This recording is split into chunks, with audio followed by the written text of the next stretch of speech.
Bienvenidos y bienvenidas a Bálsamo en Línea, que es un espacio de propuesta, de reflexión y de ayuda. Muchas gracias por acompañarnos y muchas gracias por hacer posible este espacio de estudio en línea. Bienvenidos al libro de los Hechos. Pablo ha fundado ya distintas iglesias, pero ya no puede estar con ellas.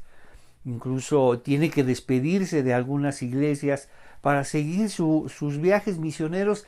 Ya ha decidido, extenderse, a lo largo de todo el imperio, porque las misiones han avanzado. Muchos otros misioneros han ido recorriendo, la extensión del imperio. Entonces Pablo decide ir y buscar, más allá e ir a los límites del imperio.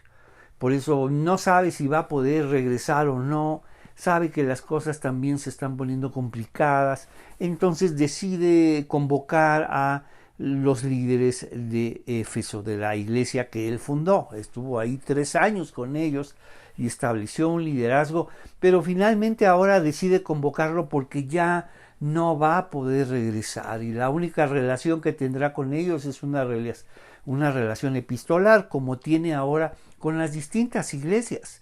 Entonces va a ser interesante lo que tiene que decirles. Ya no voy a estar con ustedes. Y Pablo va a hablar de esos 3 años. Entonces acudan a esos 3 años que estuvimos juntos. Entonces vamos a asistir como a un seminario de liderazgo.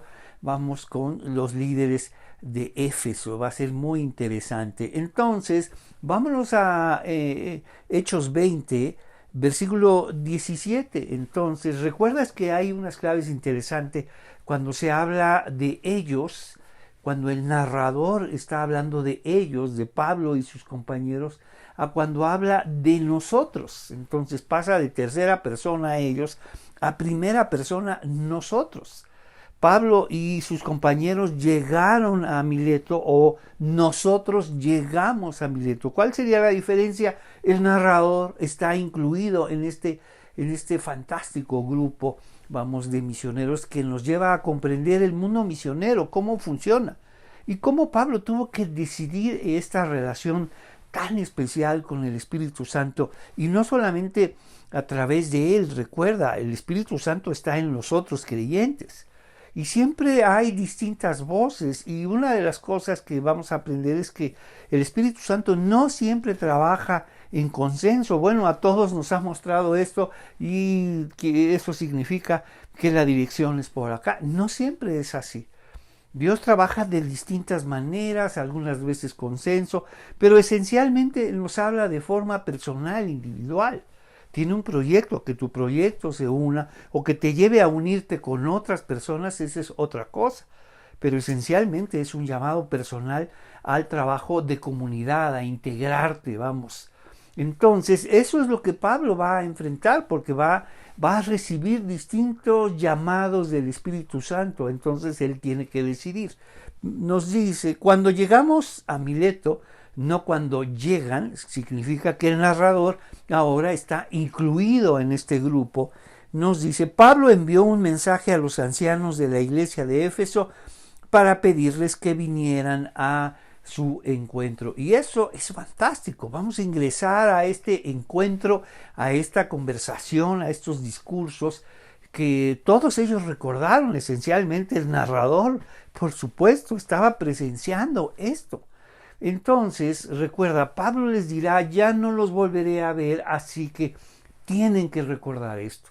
A partir de este momento, ustedes son responsables de la comunidad, pero ser responsable de la comunidad comienza responsabilizándote, de ti mismo, de tu propia fe. Entonces, cuando llegaron, Pablo declaró, ustedes saben que desde el día que pisé la provincia de Asia hasta ahora he hecho el trabajo del Señor con humildad y con muchas lágrimas. Por supuesto, humildad se refiere a depender de otros. He hecho el trabajo dependiendo de otros. Una persona humilde es una persona que ha aprendido a depender de otros, una persona que ha aprendido, a trabajar en equipo, ha entendido, se entiende en clave de prójimo.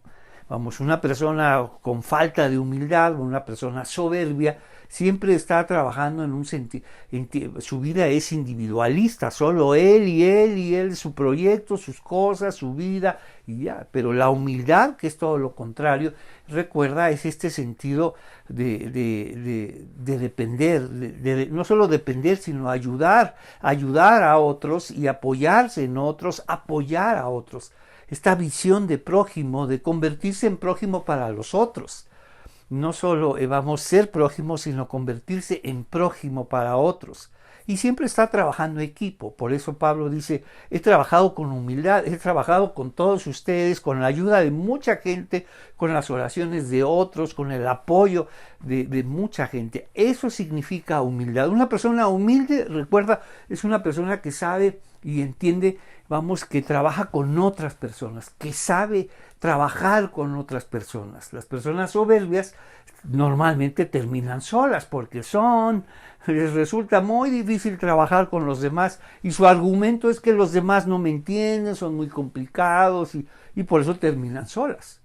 Y no sabes, claro, y eso es un sentido contrario a Dios. No es bueno que el hombre y la mujer estén solos.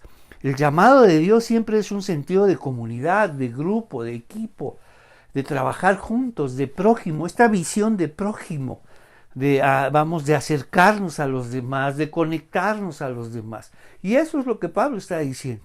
Una persona humilde, nuestros imaginarios religiosos que nos llevan a visiones muy equivocadas, como por ejemplo una persona humilde es una persona muy callada, muy seria, muy introvertida, muy separada de los demás y nada de eso. La persona humilde es una persona que es dependiente en relación con los demás. Y recuerda, todos nuestros modelos de espiritualidad, se basan en uno solo. Y es Jesucristo. Y Él mismo dijo que Él es humilde de corazón. Él decidió trabajar, con sus discípulos. No los necesitaba, por supuesto, pero Él eligió trabajar no solamente con una multitud, es un gran círculo que lo seguía. Eligió trabajar, con un grupo de discípulos. Decidió, trabajar, con un grupo de apóstoles. Y también decidió trabajar con un grupo de 3 y después con un grupo de 1, con distintos grupos intelectuales. Incluso hasta con estos grandes seguidores de Jesús que son los religiosos. No se separaron de Él. Entonces, nuestro modelo de humildad es Jesús, una persona dependiente, una persona que sabe y debe trabajar en equipo, que entiende que la fuerza está en trabajar con los demás, aprender de los demás. Eso es muy difícil para mucha gente, por eso ves a mucha gente, siempre trabajando sola, individualista, yo sé mis cosas, a mi manera, a mi modo, adelante. Es un sentido de soberbia, que es lo contrario a la humildad. Pero el proyecto de Dios, la salvación de Dios siempre es en relación a otros. Entonces, siempre cuando se habla es crecer con otros, ayudar a crecer a otros y esos otros que a ti te ayuden a crecer. En cambio, el que trabaja solo, pues no ha entendido cuál es el sentido, de la fe y el sentido que tiene de crecer juntos y creer juntos. Entonces, he hecho el trabajo del Señor con humildad, ya lo sabemos, y con muchas lágrimas, por supuesto. Le costó mucho trabajo, es muy difícil. Ya vimos todo lo que pasó Pablo y dice, he soportado las pruebas que me vinieron como consecuencia de las conspiraciones de los judíos, porque estaba poniendo en entredicho. Especialmente Pablo, un perseguidor, que era prácticamente el líder de todas estas comunidades que se oponían a Jesús. Pablo llegó a ser el gran referente, pero entonces se convirtió, primero era en el garante, en el paladín de estos grupos judíos que perseguían, a aquellos que pertenecían al camino. Y entonces, pues Pablo era, el inquisidor, perseguidor, escucha, en otras palabras, un celoso de Dios. ¡Wow! Los celosos de Dios, recuerda, el celo de Dios tiene que ver con la intolerancia religiosa.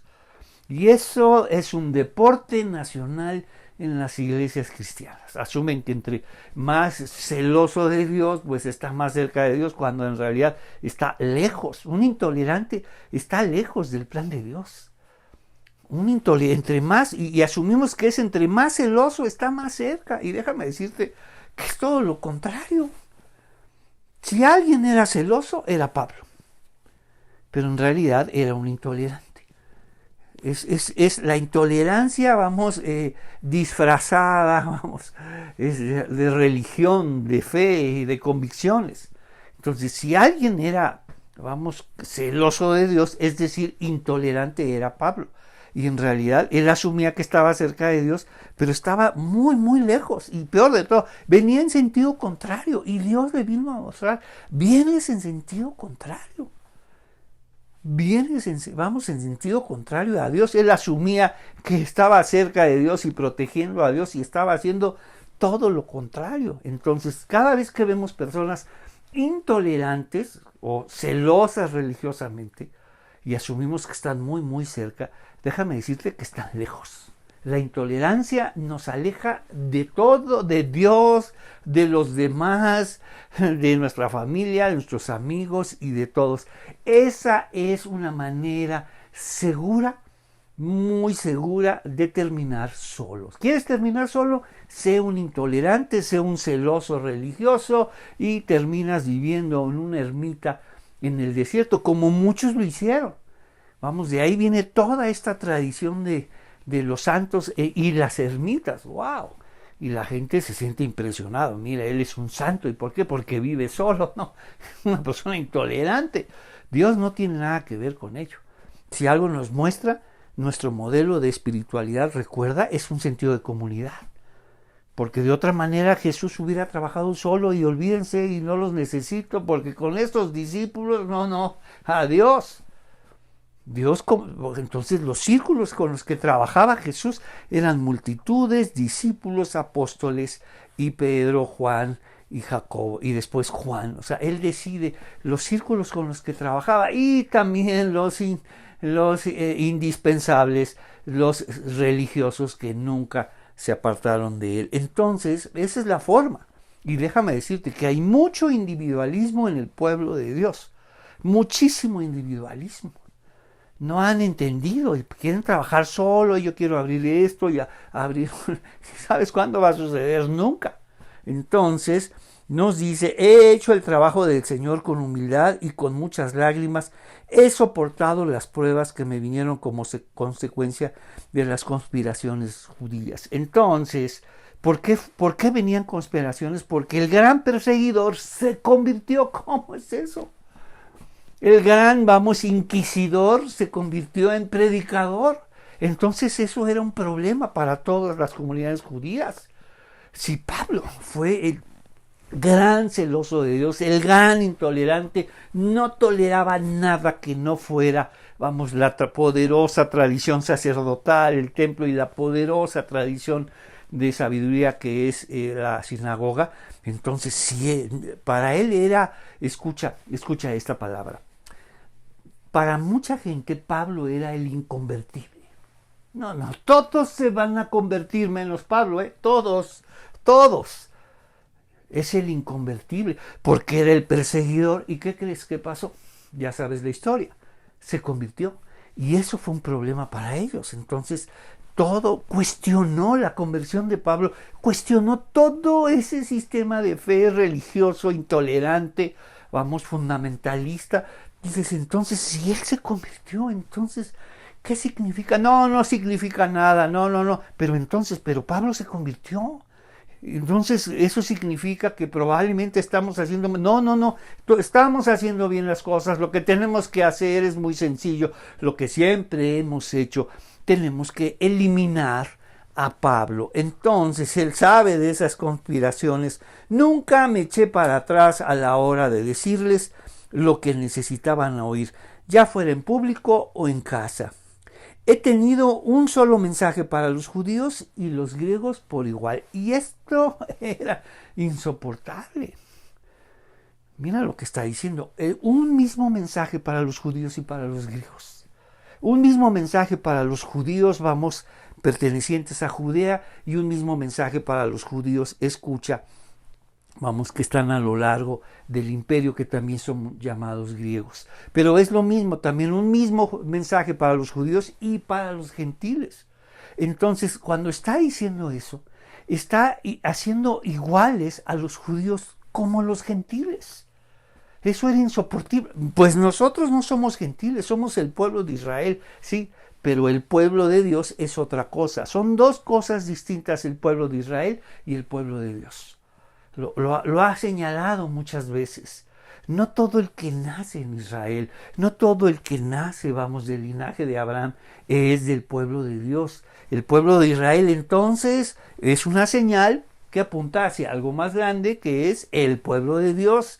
Y vendrán de todas las naciones, de todos los rincones, dijo Jesús. Entonces, nos dice, nunca, dice, he tenido un solo mensaje para los judíos y los griegos por igual. La necesidad de arrepentirse, vamos, del pecado, es decir, de volver a Dios y de tener fe en de nuestro Señor Jesucristo. El mismo mensaje. Pero ¿cómo? ¿Por qué se va a arrepentir? Vamos, los judíos que forman parte del pueblo de Dios, ellos lo asumen. Que se arrepientan los gentiles por no tener Dios, por no tener ley. Ellos sí son pecadores de nacimiento, no los judíos. Por eso era chocante para ellos hacer de los judíos y los gentiles una sola, vamos, un solo pueblo en el que tiene que arrepentirse y tiene que volverse a Dios y confesar a Jesús como Señor y Salvador. Entonces, Pablo reúne ahora a los ancianos y les dice, ¿ustedes se acuerdan cómo estuve trabajando? Con humildad, es decir, alguien que sabe trabajar con los demás, alguien que aprende de los demás, ayuda a los demás, es alguien que sabe integrarse en un equipo. Y eso es, vamos, lo necesario. No sabes cuántas personas humildes necesita la iglesia. Para individualistas, cada quien lo suyo, de su manera, van a la iglesia como siempre, eso sí, pero se mantienen al margen de todo. Ellos tienen su visión, su proyecto, ellos tienen su ministerio que solo ellos conocen y solo ellos saben. Vamos, pero ningún beneficio. Ellos no piensan en los demás. Cuando tienen unos planes grandiosos y voy a hacer esto y a esto. Bueno, y por supuesto nunca sucede, porque no han aprendido a ser humildes. Pablo, cuando él se convierte, escucha, podríamos decir, no, Pablo, tú ya sabes todo, tú vas directamente ahora, vamos, como misionero. Pasaron 11 años de su conversión a su primer viaje misionero. Pasaron 11 años. Y él no estuvo al frente del primer viaje misionero, fue Bernabé. Bernabé, que es un hombre maduro, dijo, no, tú debes ir al frente.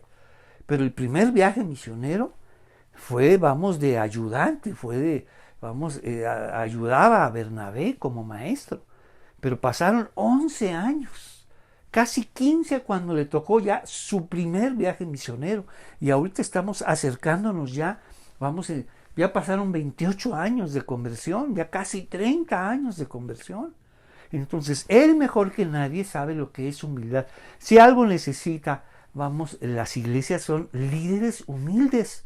Recuerda, humilde no significa introvertido, calladito, serio, se mantiene al margen, no habla, no opina, y uno dice, oye, qué hermano tan humilde. Esos son imaginarios religiosos. Nuestro modelo de humildad es Jesús, y vaya que habló, y vaya que siempre estaba en el centro de todo, vaya la iniciativa que hacía, todo lo que promovió, todo lo que hizo. Cambió el mundo entero. Una persona humilde. Entonces, ¿en qué sentido humilde? Nos integró a su ministerio. Él quiso integrarnos y nos sigue integrando. Integró a sus discípulos y a los discípulos de los discípulos y los discípulos. Él sigue llamando a personas a su obra y no los necesita, Es la obra de Jesús, es la iglesia de Jesús, es el poder de Jesús, es el Espíritu Santo. No nos necesita, pero Él ha querido, ha elegido, ha decidido incluirnos en su obra. Entonces una persona humilde sabe eso, Señor, tú no nos necesitas, pero has querido integrarnos para nuestro bien, para nuestro crecimiento. La fe crece solo en comunidad, en grupo. No tú solo leyendo y según tú recapacitando, orando y leyendo teología. Ahí no es la fe. No es la fe madura y que crece, sino una fe que siempre está trabajando y sirviendo a otros. El que quiera ser el primero, tú ya lo sabes, sea el servidor de todos. Eso es humildad. No, el calladito, el serio, ese no es humilde. Esos son imaginarios cristianos que han hecho mucho daño vamos a las iglesias, porque entonces estás decidiendo sobre bases equivocadas. Hechos 20, vamos, ya estamos avanzando, ya pasaron los 3 viajes misioneros. Ya Pablo ya tiene 20 y tantos años, ya vamos acercándonos a la última parte. Ya realizó estos 3 viajes, ya fundó iglesias, ya se está despidiendo de ellas y ya está convocando a los ancianos y les está recordando cómo trabajó él, con humildad, dependiendo de otros, unos a otros. ¿Qué es lo que hizo? Estableció un liderazgo, no se quedó con liderazgo, no se quedó con las iglesias, es mi iglesia y son mis congregantes, vaya equivocación, es una persona soberbia. La persona humilde sabe que esa iglesia, esos congregantes, todo lo que está ahí, le pertenece al Señor. Entonces, los ancianos, nos dice, para pedirles que vinieran a su encuentro, he hecho el trabajo del Señor, he soportado las pruebas y he tenido un solo mensaje. Después nos dice, ahora estoy obligado. ¿Por qué les dice esto? ¿Por qué? Escucha, Pablo nos va a enseñar una relación interesante con el Espíritu Santo. Cómo él ha escuchado del Espíritu Santo de forma personal, cómo ha escuchado del Espíritu Santo en otros y por lo tanto ha tenido que tomar decisiones. Así es, Dios te va a mostrar muchas cosas, no te va a obligar a esas muchas cosas, te va a mostrar muchas cosas y te va a mostrar muchas cosas que puedes hacer. Pero finalmente eres tú quien tiene que decidirlo. Eso fue lo que pasó.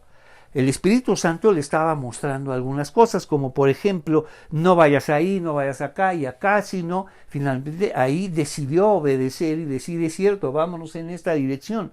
Probablemente ya había otros grupos misioneros ahí trabajando. Entonces no solo le mostró que debía ir a otro lugar, sino también le mostró que había otros, que no solo él, no tenía el síndrome de Elías, Señor, solo yo he quedado. Y le dijo, no te confundas, Elías, tengo a 7,000 personas que no han doblado su rodilla. O sea, es que solo yo, y si no lo hago yo, y solo yo he quedado. No, ese se llama el síndrome de Elías. Solo yo he quedado y si yo no hago el trabajo nadie lo va a hacer. No, había muchos misioneros, por eso no lo dejaron ir a esos lugares. Y por eso tenía que irse mucho más lejos, porque había muchos otros grupos misioneros, en los que él quería, él respetaba y consideraba y tenía que ir más lejos. Entonces nos dice, ahora estoy obligado por el Espíritu a ir a Jerusalén. La pregunta es cómo. Entonces él le mostró, había como varias opciones. Uno, hay que ir a Jerusalén, pero también debes saber que van a pasar muchas situaciones y muchos problemas. Y a otras personas ya les habían mostrado eso, que ir a Jerusalén iba a ser una cuestión muy difícil y muy complicada, y que iba a ser que es muy probable que incluso eso atentara contra su vida, y sus amigos le dijeron, no vayas. Entonces, por un lado, escucha esto, vamos a escuchar muchas voces. Por supuesto, la voz del Espíritu Santo a través de ti, la voz del Espíritu Santo a través de otros, la advertencia, los cuidados, pero finalmente tú tienes que tomar una decisión. Es que unos me dicen una cosa, otros otros que me espere, que no vaya, que no comience la obra, que vamos a orar más, vamos a pedirle a Dios su dirección. Siempre, siempre vas a escuchar eso. Vamos, para esas personas nunca es suficiente y en todo caso, para ellos solamente las cosas que salen bien es la obra de Dios y las cosas que salen mal no es la voluntad de Dios. Entonces, aun cuando bien intencionados, pues tienen una visión un tanto carente. Todo lo que sale bien es voluntad de Dios y todo lo que sale mal no es voluntad de Dios. Ya ves, hubieras orado más para que las cosas salieran bien y así Dios no funciona, porque le está diciendo las cosas van a salir mal. ¿Quieres ir a pesar de eso? Entonces Pablo tenía que decidir. Recuerda, siempre vamos a escuchar muchas voces, muchas opiniones, a favor, en contra, no sé, debemos pensarlo, vamos a orar, quién sabe, y si las cosas salen mal, y si nadie va, y si nadie asiste, y si abrimos un estudio y si nadie va, y por eso la gente termina no haciendo nada. Porque, vamos, la voluntad de Dios se escucha. No es un consenso, es algo que tú tienes que decidir. La voluntad de Dios no es un consenso. Mira, todos estos dicen que es no, y que no. Por lo tanto, es algo que tú tienes que decidir. Porque la voluntad de Dios no es un camino, no es un solo camino, como nos han enseñado. Vamos, es por acá. Entonces, si es por acá, eso no es voluntad de Dios. Y si me voy por acá, no es voluntad de Dios. Y por acá, menos. Y allá atrás, no, ni se te ocurra. Así lo dicen, es un camino. Entonces, por un lado, todo lo bueno es voluntad de Dios y todo lo malo no. Y la voluntad de Dios es un camino. Y te puedes salir, ya me salí de la voluntad de Dios. Otra vez me salí de la voluntad de Dios. ¡Qué lío! Esa no es la voluntad de Dios. Si yo me voy para el frente, es voluntad de Dios. Pero si me voy por acá, también es voluntad de Dios. Si me voy por acá, también es voluntad de Dios. Si enseño aquí es voluntad, claro, enseñar es la voluntad de Dios de todo momento. En todo momento. Abrir un estudio es voluntad de Dios en todo momento.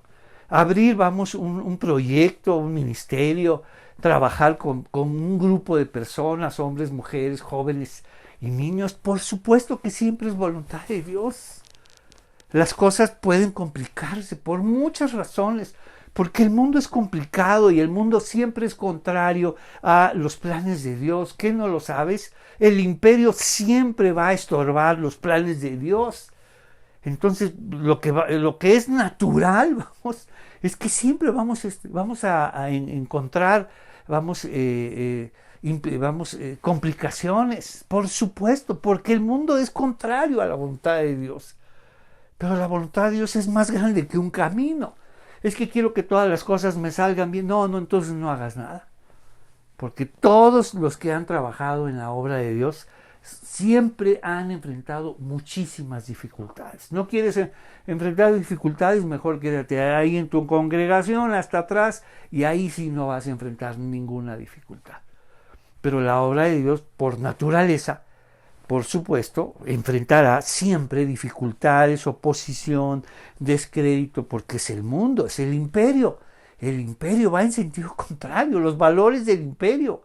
Los valores, sus valores son contrarios al reino de Dios. Entonces, Pablo les dice, he decidido esto. Ha recibido distintas voces y mira lo que dice. Ahora estoy obligado por el Espíritu a ir a Jerusalén. No sé lo que me espera allí, solo que el Espíritu Santo me dice que en ciudad tras ciudad. Entonces, el Espíritu Santo, ¿cómo le dijo? A través de personas en esta ciudad y en esta otra. Escucha. Entonces, pensar que el Espíritu Santo solo habla a través de una persona, el más espiritual, no, otro imaginario religioso que nos lleva, vamos a distorsionar la visión. El Espíritu Santo habla, vamos, a través de quien Él quiere. Si habla a través de nosotros, imagínate, ¿qué podemos objetar? Nada, absolutamente nada. Entonces, solo que el Espíritu Santo me dice que en ciudad tras ciudad me esperan cárcel y sufrimiento, pero mi vida no vale nada para mí a menos que la use para terminar la tarea que me asignó el Señor Jesús, la tarea de contarles a otros la buena noticia acerca de la maravilla maravillosa gracia de Dios. Mira, él ha tomado una decisión. Vamos, a través de sus proyectos, he decidido seguir en la obra de Dios. Vamos, y he decidido llevarla hasta el final de mi vida. Es una decisión. Bueno, está bien, el Espíritu Santo me dice que vaya para acá y para acá, adelante. El Espíritu Santo nos señala muchas cosas, pero eres tú el que tiene que decidir qué vas a hacer. Solo tú tienes que decidir. Entonces, pero mi vida no vale nada para mí a menos que la use para terminar la tarea que me asignó el Señor Jesús. La tarea de contarles a otros la buena noticia, el Evangelio. Mira, lo más importante. ¿Por qué? Porque la fe es por el oír. Pero, ¿cómo oirán si nadie va? ¿Y cómo van a escuchar? ¿Y cómo van a decidir si nadie quiere hablarles? Ve, mira lo que sucede en las congregaciones. Mira cuántos maestros hay. No, hay líderes como no sé cuántos. No hay un liderazgo extraordinario. Pero ¿cuántos maestros hay? ¿Uno o dos? Es lo que sucede. Pero tienen un liderazgo, un ministerio de aquí, de allá, grandioso. Y los maestros y las maestras, sí, tenemos maestras de escuela dominical. Y eso es fabuloso. Están preparando, las siguientes generaciones. Pero maestros de adultos, ¿dónde están? Entonces nos dice, pero mi vida no vale nada para mí a menos que la use para terminar la tarea que me asignó. ¿Cuál es su tarea? La tarea de contarles a otros la buena noticia. Aquí Pablo nos está dando una clave fundamental. Pablo escuchó muchas voces, siempre escuchó muchas voces. ¿Cómo decidió? No, pues yo decido a mi manera. No, él no decidió así. El Señor me ha asignado una tarea. Y esa tarea es el sentido de mi vida. ¡Wow! Y voy a seguir y decidiré en base a lo que el Señor me asignó a mí. Enseñar a otros el Evangelio. Claro. Entonces no vayas para acá o para acá. Claro que Dios le estaba anunciando. Él podía haber dicho así, mejor no me voy, mejor me regreso a Éfeso y ahí viviré muy, muy tranquilo. Entonces, mira cómo está decidiendo, cuál es la manera, la forma en que está decidiendo. Dice, a menos que la use para terminar la tarea que me asignó el Señor Jesús, la tarea de contarles a otros la buena noticia acerca, ¿cómo la describe? La maravillosa gracia de Dios. ¿Por qué es maravillosa? Porque Él era... Él la comprobaba todos los días. La gracia de Dios en su vida, después de todo lo que hice, Dios me sigue usando. Dios me consideró digno de confianza. Dios me llamó a servirle. ¡Wow! A pesar de que yo blasfemaba el nombre de Cristo y en mi insolencia perseguía a su pueblo. ¡Wow! Por eso le llama la gracia maravillosa de Dios. Ahora sé que ninguno de ustedes a quienes les he predicado del reino volverán a verme. Declaro hoy que he sido fiel y si alguien sufre la muerte eterna, no será mi culpa. Y aquí está hablando, vamos en situaciones muy serias, recuerda. Está hablando de consecuencias eternas.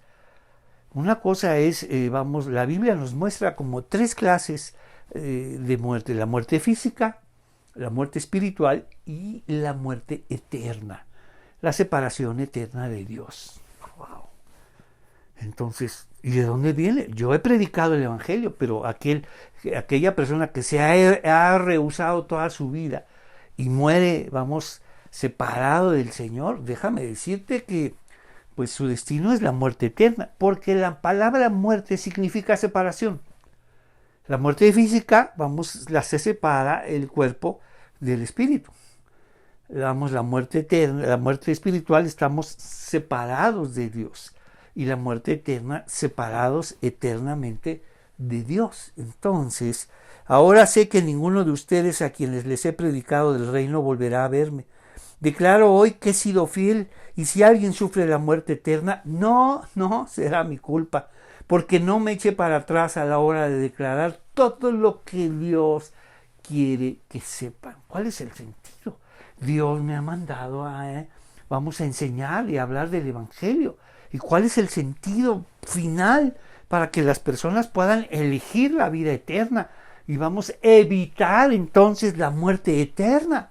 Eso tiene consecuencias eternas, no es un ministerio, bueno, para que yo me sienta bien, para que me sienta realizado, no, Él sabe la seriedad, vamos, lo trascendente, vamos, por eso las consecuencias eternas de decidir por el Señor o rechazar la salvación del Evangelio, vamos, del Evangelio, no, Él sabe que eso tiene consecuencias eternas.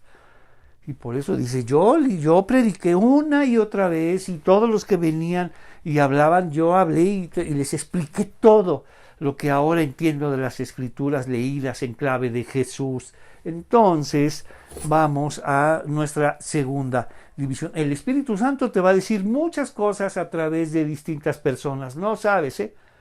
A través de la iglesia, a través de los líderes, a través de ciertos hermanos, hermanas, a través de muchas personas, pero eres tú quien tiene que decidir. Dios no nos va a forzar a nadie. Por eso es grandioso, una persona humilde, como dice, yo trabajé con humildad, con un sentido de servicio, de equipo, de comunidad, de grupo, una visión de fe de comunidad, no de cada quien lo suyo y a Dios, por eso mucha gente está al margen.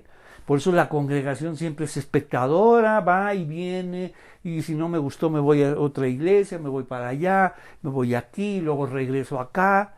Nada, no hay compromiso.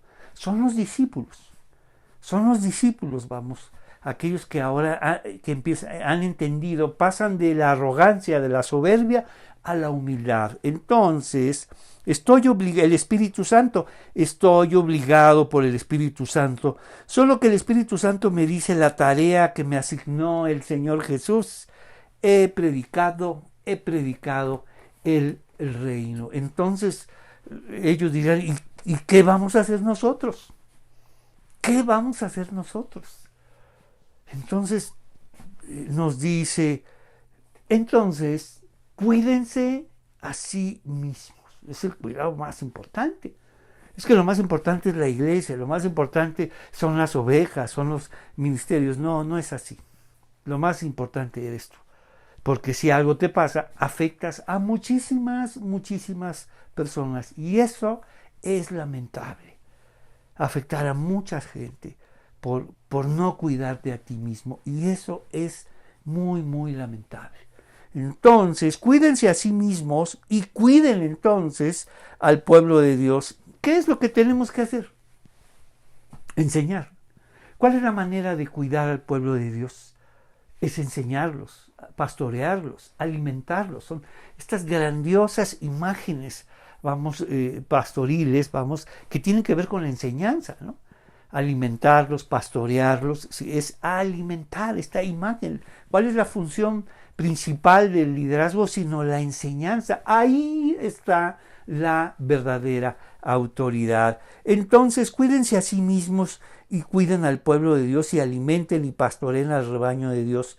Su iglesia es la iglesia del Señor, no de nosotros, comprada con su propia sangre, sobre quien el Espíritu Santo los ha designado como ancianos. Wow, presbíteros, esa es la palabra griega. Sabiduría, ¿no? Y la única manera, entonces, Dios te ha asignado a ti para ser anciano, para ser maestro y maestra, y nos dice, ¿por qué? Sé que después de mi salida, y eso ocurrió, escucha, cuando Pablo fundó distintas iglesias, no podía estar en todas a la vez, fundaba una iglesia, después se iba a otro lugar y fundaba otra, entonces establecía una relación epistolar con esa otra iglesia, y después se iba a una tercera y establecía una relación epistolar con la primera y la segunda, y después se iba a otra, la primera, la segunda y la tercera. Y era una relación epistolar donde esa iglesia le preguntaba muchas cosas a Pablo, esto y está pasando esto, y cómo resolvemos esto. Y Pablo entonces contestaba a través de carta con cuáles eran los principios. Pero déjame explicarte, una de las características de las cartas de Pablo es que no explica muchas cosas. ¿Por qué no las explica? Porque todo eso ya se discutió en las iglesias. Todas estas explicaciones ya se dieron. Entonces Pablo explica muy pocas cosas. Solamente señala ciertos principios en cómo deben resolver esos problemas. Y esas son las cartas de Pablo. Es esta relación con las iglesias que él fundó y que le van y le preguntan. Y tenemos algunas. Es muy probable que escribiera muchas otras iglesias que el Espíritu Santo decidió no integrar, sino están aquí las que el Espíritu Santo eligió integrar, a lo que es el canon del Nuevo Testamento. Entonces Pablo ahora les dice, cuídense mucho, porque cuando yo me vaya, y eso sucedió, cuando Pablo dejaba esta iglesia, llegaban los maestros oportunistas. Claro, ¿por qué no lo hicieron cuando estaba Pablo? Por supuesto. Llegaban estos maestros y comenzaban su tarea de desacreditar. Escucha, hay dos maneras de acreditarte. La más común y la que usan la mayoría de las personas, especialmente los maestros. Una manera de acreditarte como maestro es desacreditar a los demás maestros, desacreditar los distintos tipos de enseñanza. Esa es su manera de acreditarse. Todos ellos están mal y lo que enseñan está mal y lo que yo te enseño está bien y yo como maestro estoy bien. Esa es una manera de acreditarte y eso es lo que hacían ellos. Se iba Pablo a otra iglesia y venían estos falsos maestros y llegaban a las comunidades y lo primero que hacían, era acreditarse. ¿Cómo? Desacreditando a Pablo. Es que Pablo nos enseñó esto. No, eso está muy mal. No saben quién es Pablo. No, y les empezaba a decir unas cosas de Pablo terribles. Claro. No, nosotros venimos de Jerusalén, venimos de Judea, venimos de los mejores seminarios, denominaciones e iglesias. ¡Wow! ¡Qué credenciales! ¿Saben cuáles son las credenciales de Pablo? Ninguna, ni siquiera es apóstol. No. Claro, es lo primero que hacían, desacreditar la enseñanza, especialmente la enseñanza inclusiva. El evangelio es para todos. Entonces, una vez que desacreditaban a Pablo, venían y se acreditaban y decían, pero es que Pablo nos enseñó esto. Cuando se fundó la iglesia, se estableció a través de estos principios. No, eso está mal. Lo que Pablo les enseñó está mal. Y hacían un problema. Y eso fue lo que pasó. Y después se iba de otra iglesia y llegaban estos maestros oportunistas. Dos cosas. ¿Por qué no lo hicieron cuando estaba Pablo? Por supuesto que no iban a poder. Y dos, ¿por qué ellos no fundaban su propia iglesia? Porque no tienen la autoridad. No lo sigue ni su propia sombra. Entonces necesitaban una iglesia, a la cual confundir.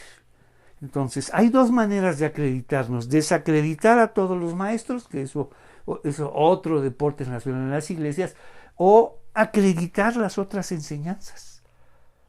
Acreditar, oye, y esa iglesia es una iglesia de Dios, y esta iglesia de Dios, todas esas iglesias tienen la bendición de Dios, y todas esas enseñanzas, no se puede. ¿Sabes? Para ellos es o una u otra. No, la bendición de Dios está en todas las iglesias. Para ellos asumen que la predicación y la conversión ocurre con determinada doctrina. Entonces imagínate qué visión tan limitada. Entonces tenemos dos opciones. Yo me acredito desacreditando a los maestros y las otras enseñanzas, o me acredito acreditando a los otros maestros y enseñanzas. Y eso que nos enseñaron está bien, pero ahora vamos a agregar y vamos a sumarle, esta otra posibilidad, este espacio de propuesta. Eso es lo que hacemos en Bálsamo. que hacemos es un espacio de propuesta, que subes todo, no digas entonces estaba mal, no, que lo vayas sumando y tú consideres qué hacer con todas estas enseñanzas. Entonces nos dice, sé que después de mi salida vendrán en medio de ustedes falsos maestros como lobos rapaces y no perdonarán al rebaño. Incluso algunos hombres de su propio grupo se levantarán y se distorsionarán la verdad para poder, escucha, juntar seguidores. Eso es lo único que les interesa. No la verdad. No la verdad, no el crecimiento de las personas, no el crecimiento de su fe, no, sino ¿por qué no lo hicieron antes? Por supuesto, ¿se acuerdan que no lo siguen ni su sombra? Entonces con Pablo menos. La gente iba a reaccionar. Pero una vez que se ve a Pablo, vienen estas personas, desacreditan a Pablo, se acreditan ellos y vienen a empezar, distorsionan y se instalan ahora como verdaderos maestros, como verdaderas doctrinas. Quieren evangelizar, llegan a evangelizar a las iglesias. No, eso que les enseñaron está mal. Está muy, muy mal. Nosotros les vamos a enseñar el verdadero evangelio. Entonces, incluso algunos hombres de su propio grupo, claro, ¿por qué no lo hicieron antes? Porque estaba Pablo. Y distorsionarán la verdad para poder juntar seguidores. Es lo único. A ver, ¿cuántos congregantes tienes? ¿Cuántos hay en tu grupo? ¿Cuántas personas tienes? No te falta. No, ahí no hay bendición. ¿Y tú cuántos tienes? No, ahí sí hay bendición. Aquí sí hay muchísima bendición. No sabes cuánta gente hay. La bendición no se contabiliza, por favor. Donde 2 o 3 están reunidos, dice el Señor, ahí estaré. Mira, 2 o 3, tú y otra persona. Entonces, cuidado, recuerden los 3 años que pasé con ustedes, de día y de noche mi constante atención y cuidado, así como mis muchas lágrimas por cada uno de ustedes. Wow. Así, que era lo más importante, que crecieran en la fe. Entonces, mira lo que pasaba una vez que ya no estaba Pablo, y cuando Pablo finalmente lo arrestaron, felices estaban, porque se adueñaron estos pseudo maestros, vamos, que lo único que les interesa son seguidores, porque ellos, la pregunta es, ¿y por qué no abren una iglesia? Por supuesto, porque nunca lo van a poder hacer, porque no los sigue ni su sombra. Entonces, más bien ingresan a estas iglesias a evangelizarlas, a corregirlas en su camino, a desacreditar a Pablo y toda su enseñanza. Y puedes imaginar todo lo que pasó con estas iglesias en la 3ª y 4ª generación. Todo un problema. Entonces, cuídense, cuiden al pueblo de Dios, alimenten y pastoreen al rebaño de Dios. El Espíritu Santo los ha designado. Cuidado, recuerden los tres años. Entonces, escucha esto, lo que hablamos. Estos nuevos maestros van a formar la 3ª y 4ª generación de la iglesia. La primera, pues, es Jesús y sus discípulos, son los discípulos de Jesús. La segunda, es los discípulos de Jesús, pero ya la 3ª y 4ª generación son de estos maestros. ¿Qué clase de iglesia va a formarse? Puedes imaginar la iglesia que viene ya.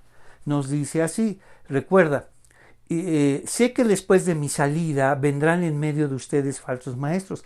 Estamos hablando ya del año 55, el año 60. Entonces, vendrán falsos maestros como lobos rapaces y no perdonarán al rebaño. Incluso algunos hombres de su propio grupo se levantarán y distorsionarán la verdad para juntar mis seguidores.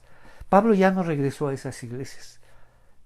Ya no pudo regresar a esas iglesias. Puedes imaginar lo que sucedió y puedes imaginar hacia dónde se dirigía la iglesia en 3ª y 4ª generación. Muy lejos ya, muy lejos, de los principios del reino de Dios que Jesús estableció. Muy lejos del diseño original de las primeras iglesias. Y ahora, ¿qué hace? Ya se despide entonces, pero ¿quién nos va a enseñar, Pablo? Los 3 años que estuve con ustedes. ¿Pero quién? Los 3 años que estuve con ustedes. Nos dice así, y ahora los encomiendo a Dios y al mensaje de su gracia, que tiene poder para edificarlos y darles una herencia con todos los que Él ha consagrado para sí mismo. Un sentido de comunidad, un sentido de crecer juntos. Entonces, ¿qué hacemos? Ahora, ¿quién nos va a enseñar? Escucha, los 3 años que estuve con ustedes, ahí está la enseñanza. ¿Y cuántas personas, escucha, desaprovecharon la enseñanza? Ay, es que no pude. ¿Y a qué te dedicaste? Pues a nada, por supuesto. A nada importante. A todo lo superficial, vamos, que nos lleva siempre y nos ocupa la vida. Pero a lo que era importante, crecer en la fe, lo desaprovecharon. Entonces, ¿ahora quién nos enseña? Los 3 años que estuve con ustedes, yo nunca he codiciado la plata, ni el oro, ni la ropa de nadie. Ustedes saben que mis 2 manos han trabajado para satisfacer mis propias necesidades. Está señalando a los otros maestros. ¿A qué vendrán? A codiciar plata, oro y unas ropas elegantes. Y nos dice, ustedes saben que mis 2 manos han trabajado para satisfacer mis propias necesidades e incluso las necesidades de los que estuvieron conmigo. Nos dice, y he sido ejemplo constante de cómo pueden ayudar con trabajo y esfuerzo a los que están en necesidad, así como yo trabajé. Entonces, esta idea de que, yo recuerdo que dice, tú no debes seguir al hombre, ¿y qué está diciendo Pablo? Así como yo le hice, háganle ustedes, sigan mi ejemplo. Entonces alguien diría, no, tú no debes seguir al hombre, tú debes seguir a Dios. Aquí en esta iglesia se sigue al hombre. ¿Cómo? ¿Y en tu iglesia? Pues se sigue a Dios. Y vas a su iglesia y ¿qué crees que encuentras? Pues hombres. Claro. Entonces, pero aquí siguen a Dios. Sí, aquí seguimos a Dios. ¿Y todos esos hombres? No, todos ellos aquí seguimos a Dios. Pero en tu iglesia siguen al hombre. Y es lo que Pablo está diciendo. Sigan mi ejemplo. ¿Cómo entonces? ¿Cómo entonces podemos darnos cuenta? Hay iglesias donde siguen a los hombres y hay iglesias donde siguen a Dios. ¿No te parece fantástico? Entonces nos dice, ustedes saben que mis 2 manos han trabajado para satisfacer mis propias necesidades e incluso las necesidades de los que estuvieron conmigo. He sido un ejemplo constante de cómo pueden ayudar con trabajo y esfuerzo a los que están en necesidad. Y deben recordar lo siguiente. Lo que va a hacer Pablo va a acudir a un dicho de Jesús que no está en los evangelios. Eso es muy interesante. Un dicho de Jesús que no está en los evangelios. Se incluyeron muchos dichos, no todos. Muchos quedaron fuera. Y Pablo recoge un dicho, que él conoció a través de las personas que estuvieron con Jesús. Recuerda, él buscaba estar con los apóstoles para saber de Jesús. Él probablemente entrevistó a todos los apóstoles, a todas las personas que estuvieron con Jesús. Y hubo un dicho que fue muy importante para él, que no está registrado en los evangelios. Y nos dice, Hechos 20, versículo 35, nos dice, he sido un ejemplo constante de cómo pueden ayudar. Pero no me sigan a mí, sigan a Dios, así dicen. Bueno, entonces nos dice de cómo pueden ayudar con trabajo y esfuerzo a los que están en necesidad. Deben recordar las palabras del Señor Jesús. Hay más bendición en dar que en recibir. Bien, hay más bendición en dar que en recibir. Entonces, hay dos formas de ir a la iglesia. A dar o solo a recibir. Porque los que están dando también reciben. Pero su objetivo primordial, como él decía, Dios me llamó a enseñar y enseñar a mucha gente. Deben recordar las bendiciones de las palabras del Señor Jesús. Hay más bendición en dar que en recibir. Escucha. Y esta es una promesa. Es un dicho de Jesús que es una promesa, que hay más bendición en dar que recibir. Y esa es una promesa personal que tú tienes que comprobar, que tienes que dar. Y hay mucho que dar en la iglesia. Recuerda, este sentido de humildad, de ir a trabajar y ayudar en equipo. Y vas a recibir. Pero es una bendición cuando entiende, para mí lo más importante es dar. y ahí dando, ya estoy recibiendo yo. Cuando Pablo terminó de hablar, se arrodilló y oró con ellos. Todos lloraban mientras lo abrazaban y le daban besos de despedida. Estaban tristes principalmente porque les había dicho de que nunca más volverían a verlo. Luego lo acompañaron hasta el barco. ¿Y nosotros? ¿Cómo? Ahora los encomiendo a Dios y al mensaje de gracia que tiene poder para edificarlos. Y nosotros, ¿y ahora quién nos va a enseñar, Pablo? Los 3 años que estuve con ustedes. Ahora, recuerda, tú ya conoces el Evangelio. Ya has estado años en la iglesia, por supuesto. Entonces, ahí está. Vamos, que es todo eso que has aprendido, tiene el poder para edificarte, vamos, y ayudarte. Y especialmente has escuchado esta promesa que hay más bendición en dar que en recibir, y hay mucho, mucho que dar. Ya vamos, y enseñar a otros es grandioso. Ojalá puedas considerar enseñar a otros para que, vamos, puedas ver lo que significa esa bendición. Los encomiendo a Dios y al mensaje de su gracia, que tiene poder para edificarlos. Deben recordar las palabras del Señor, que hay más bendición en dar que recibir. Y eso es una promesa que tú tienes que comprobar. Espero que, que entiendas que toda esa enseñanza que recibimos a lo largo del tiempo en las iglesias, que ya son años, es una enseñanza no para nosotros. Recuerda, toda la bendición no es para nosotros, sino para llevarla a otros, para enseñarla a otros. Ya estás listo, ya estás capacitado, debiendo ser ya maestros. ¿Qué te parece si ahora finalmente ya eliges y decides enseñar a otros? Y Dios siempre pondrá a quien enseñar. No hay ni siquiera que preguntar. ¿Y a quién? Dios siempre pone a personas en tu camino cuando decides enseñar a otro. ¿Qué te parece si oramos? Señor, gracias por este seminario de liderazgo, donde vemos el ejemplo que Pablo les dio y un ejemplo que debían seguir. Ayúdanos a enseñar a otros, que es porque es más bendición dar que recibir. Te pedimos todo esto en el nombre de Jesús. Amén. Que el Señor los bendiga y nos vemos.